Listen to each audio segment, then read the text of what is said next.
Indonesia semakin hari semakin terancam. Luasnya yang pada tahun 1999 masih mencapai 8,6 juta hektar, kini berkurang jauh, tinggal 3 jutaan hektar saja. Dampaknya semakin terasa. Abrasi pantai bertambah parah, ikan sulit didapat. Mereka yang ikut menggantungkan hidupnya dari hasil laut semakin tak berdaya.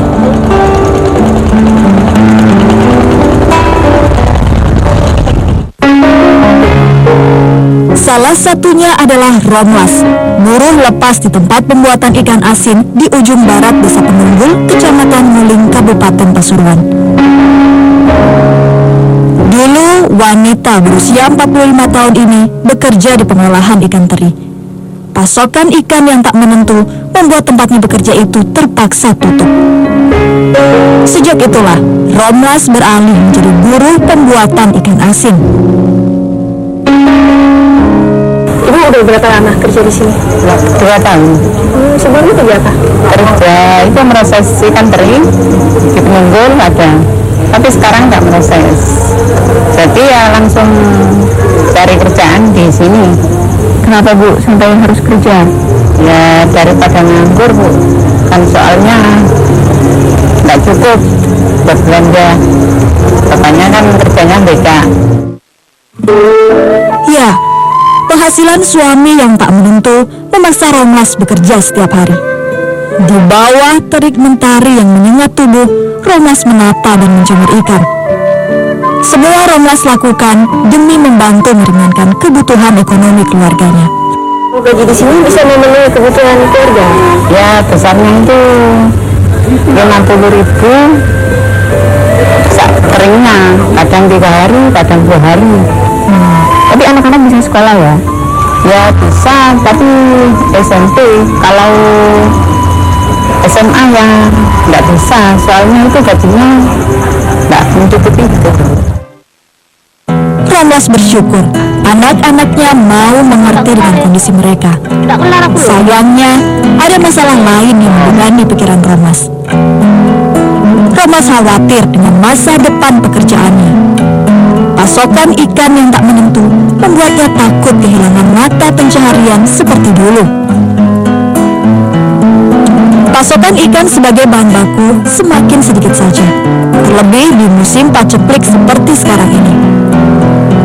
Alhasil, pembuatan ikan asin tempat Romlas bekerja tidak beroperasi setiap hari. Dalam seminggu, tak jarang Romlas hanya bekerja 2-3 hari saja. Ya Rani, tapi ke esok ndak usah ini, woi sepi, keadaan sepi lah, ono tak susuli sampean yo. Ya. Bila Romlas tak bekerja, mau tak mau beban ekonomi keluarga sepenuhnya berada di pundak Malik, suami Romlas. Dulu saat Malik masih bekerja sebagai pegawai tambak udang, kehidupan mereka tak seberat ini. Semua berubah sejak perusahaan tambak tempatnya bekerja jatuh bangkrut 16 tahun yang lalu. Sejak itu, Malik terpaksa bekerja serabutan. Beruntung dari uang pesangon, Malik mampu membeli becak. Lewat mengenjot becak, Malik merajut asa mencari penghidupannya.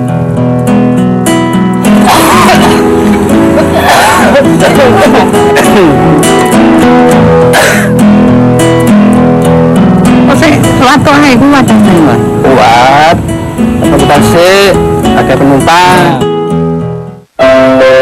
Seiring bertambahnya usia, kesehatan Malik kerap terganggu. Mau bagaimana lagi? Hanya dengan membecak, Malik bisa mendapat rezeki. Malik terpaksa bertahan walau dalam keadaan sakit. Bila cuaca cerah, Malik bisa mendapat penghasilan sebesar Rp50.000 per harinya. Jika hujan begini, mengantongi 15.000 saja, Malik sudah sangat bersyukur.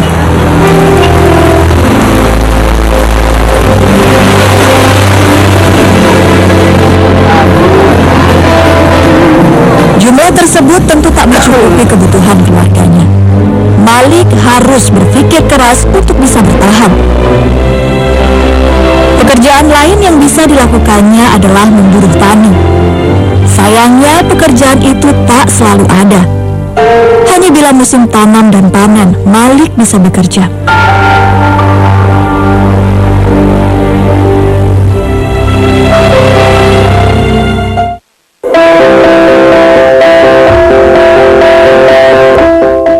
Pasokan ikan yang semakin berkurang membuat warga desa Panunggul semakin sadar akan manfaat hutan bakau. Beruntung, kondisi hutan bakau di Kecamatan Nguling ini rimbun dan terjaga kelestariannya. Berbagai hasil laut seperti kerang dan kepiting bakau banyak dijumpai di sini.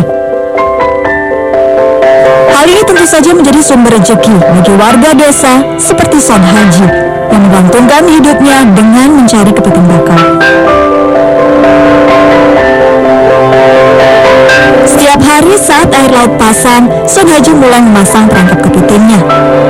Awalnya dengan modal uang Rp125.000, ia hanya mampu membeli 10 perangkap kepiting yang disebut pintur ini. Sekarang dari keuntungan menangkap kepiting, ia sudah memiliki 80 buah pintur.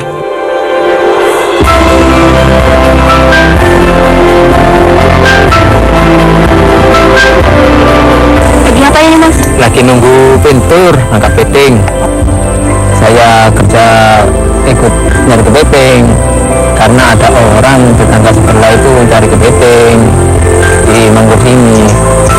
Saya tanya-tanya, kok hasilnya kok lumayan, katanya satu hari itu dapat untuk 50, 70, sedangkan saya satu hari ikut tuli 35. Pekerjaan Son Haji kini jauh lebih ringan dibandingkan saat menjadi kuli bangunan.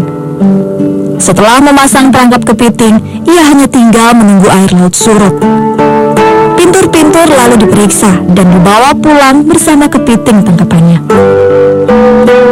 Bermodalkan 80 buah perangkap kepiting, dalam sehari Son Haji mampu memperoleh 1 hingga 2 kilo kepiting bakau.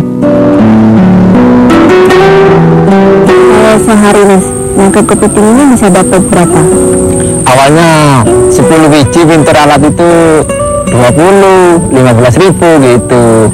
Mungkin kalau banyak, mungkin tambah banyak penghasilannya. Sampai kira-kira ya paling banyak itu 200. Ya paling nggak dapat ya 50-an gitu. Minim ya.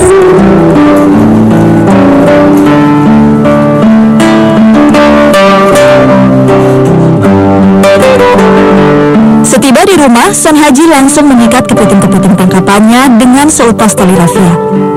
Jika hasil tangkapannya tak mencapai 1 kilogram, maka akan ia simpan terlebih dahulu. Tapi bila lebih dari 1 kilogram, langsung ia jual ke pengepul. Kini hidup Son Haji jauh lebih tenang. Penghasilannya dari kepiting bakau tak hanya mampu mencukupi dan membiayai kebutuhan keluarganya, tetapi juga ketiga orang keponakannya. Kepitingnya Semua berkat adanya hutan bakau sebagai tempat hidup kepiting bakau tangkapannya. Kalau hutan mangrove di sini sudah lama ada di sini. Ini saya masih kecil, masih belum ada. Saya kira-kira umur 10 tahunan mungkin, iya, baru ada ditanamin sama Pak Mukarim itu.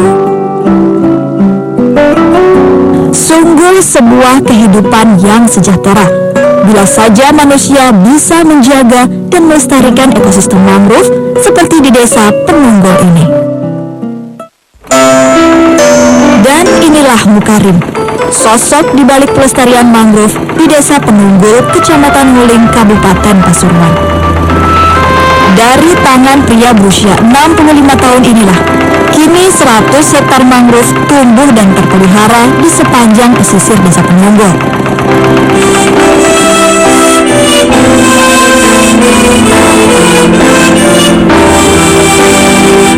Semua berawal ketika Mukarim menikah dan pindah ke desa Penunggul. Sayangnya, pada masa itu, Mukarim dan nelayan Penunggul lainnya kesulitan mendapatkan kepiting rajungan maupun ikan di perairan sekitarnya.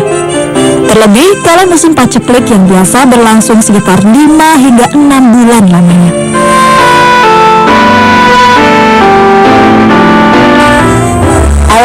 sih Pak yang membuat Bapak tertarik untuk menanam mangrove? Itu kalau dapat ceklik, musim paceklik itu susah untuk mencari ikan. Jangankan 1,5 kilo susah. Kadang-kadang celang itu dapatnya hanya 1 kilo. Kalau waktu itu harganya tidak cukup untuk diberikan beras 1 kilo. Pacekliknya luar biasa.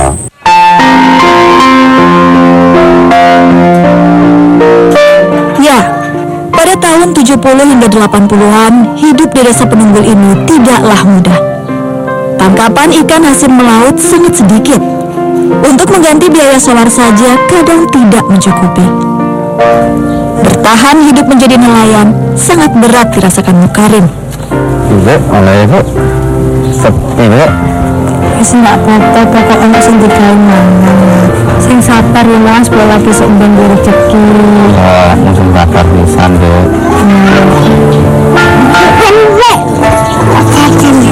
Ya bisa, bapak ndak oleh jaring nak, empuk ae.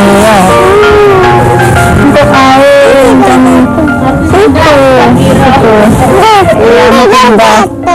Melihat tangisan sang buah hati membuat hati Mukarim menjerit. Sebagai kepala keluarga, ia merasa gagal karena tak mampu membahagiakan anak dan istrinya. tak tumbas seno. Langsung tumbas ya bapak oleh jaring, tak tumbas seno. Bapak oleh saipet tidak enak, kena empuk. Mengatakan